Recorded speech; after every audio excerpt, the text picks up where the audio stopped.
ನಮಸ್ಕಾರ. ನಾಡಿನ ವಾರ್ತೆಗೆ ಸ್ವಾಗತ.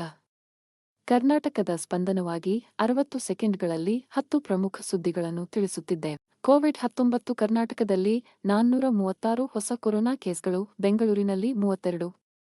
ಸರ್ಕಾರ ಎಚ್ಚರಿಕೆಯಿಂದ ತಪಾಸಣೆ ತೀವ್ರಗೊಳಿಸಿದೆ. ಹುಬ್ಬಳ್ಳಿ ಗಲಭೆ, 43 ಕ್ರಿಮಿನಲ್ ಕೇಸ್ಗಳ ತನಿಖೆ ರದ್ದು, ಹೈಕೋರ್ಟ್ ತೀರ್ಪು.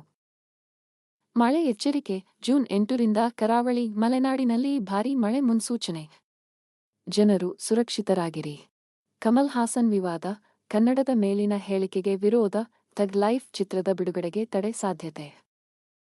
ಆರ್ಸಿಬಿ ಸಂಭ್ರಮ, ಐಪಿಎಲ್ 2025 ಫೈನಲ್ಗೆ ಆರ್ಸಿಬಿ ಗೆಲುವಿನ ರಜೆ ಘೋಷಣೆ ಸಾಧ್ಯತೆ. ಬೆಂಗಳೂರು ದುರಂತ, ಆರ್ಸಿಬಿ ಸಂಭ್ರಮದಲ್ಲಿ ಚಿನ್ನಸ್ವಾಮಿಯಲ್ಲಿ ಭಗದಡಿ, 11 ಸಾವು. ತನಿಖೆಗೆ ಆದೇಶ.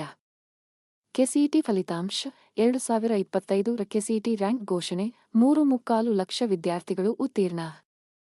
ಕರ್ನಾಟಕ ಬಂದ್, ಕಮಲ್ ಹಾಸನ್ ವಿರುದ್ಧ ಜೂನ್ 9ಕ್ಕೆ ಬಂದ್ ಕರೆ, ಶಾಲೆಗಳಿಗೆ ರಜೆ ಸಾಧ್ಯತೆ.